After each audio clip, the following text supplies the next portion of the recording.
Hello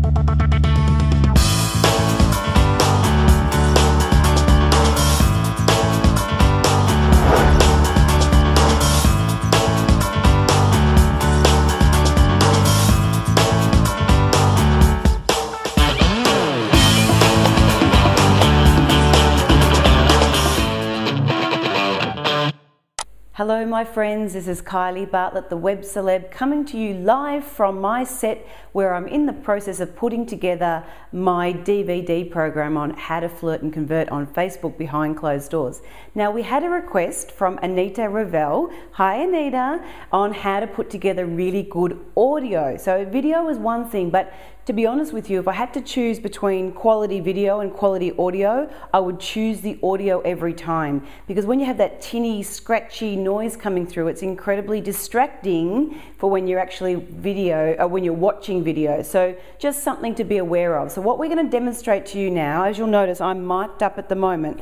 So I have an external microphone plugged in to my Kodak ZI-8 high definition camera. Now in an earlier video I explained to you these are an amazing tool. They are around about $200, $250 for a high definition Kodak ZI-8. Now the reason why I encourage you to start investing in the Kodak versus, you've probably seen the flip cams that are on the market, is that the only camera on the market that takes an external microphone are the Kodak ZI-8. So I'm going to demonstrate to you what happens when you unplug the external mic, and we're now going to use the sound of the Kodak ZI-8. Now you're probably thinking, yeah, it's not too bad, and you're right for a $250 camera, but now I'm going to plug it back in again and you will actually hear the difference in the quality. People are going to stay on camera a lot longer, sorry I should say, listening to your video a lot longer when the quality of the audio is better.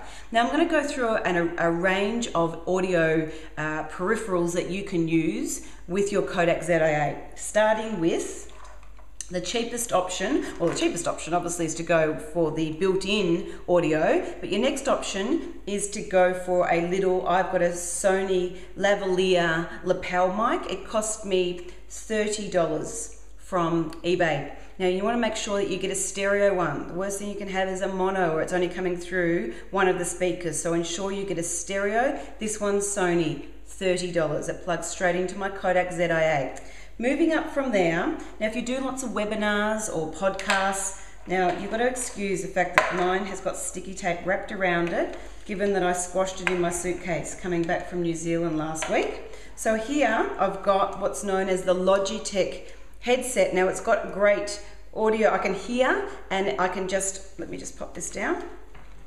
I can twist this around to get great sound when I'm talking into it. So that's another great little piece of peripheral. It's a Logitech headset. It costs me around about $80 for that one there, and it plugs straight into your computer as well.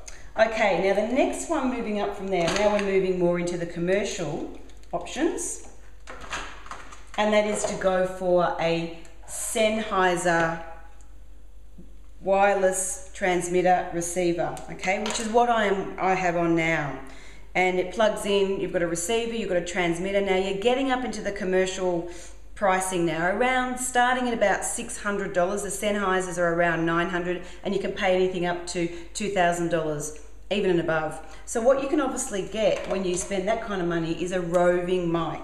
Now these are great if you're running live events and you want people in the audience to be able to interact with the speaker. You can have a roving mic that they can be using. Now, the big daddy of them all, I love this one. It's the Rode mic. Let me pick it up. Oh, I think it's made of gold. It's very heavy. It looks fantastic, hey? Now this one's going to set you back about $400, but this is true radio quality microphone that you'd see a DJ use in some of the radio stations. $400, incredible value if you're doing podcasting or more webinars or audios that don't require the video side of it. So there's an array of microphones to use really, at the end of the day, there's lots of budgets that you can go with. The $30 one I use. Now, here's a tip. When you do buy them, make sure you get an extension cable, because some of them are very short, so you won't be able to get the video to be back enough for you to have audio and video going at the same time. But hey, worst case scenario, just use the built-in audio if you're out on site. I'd rather you use that than not use anything at all.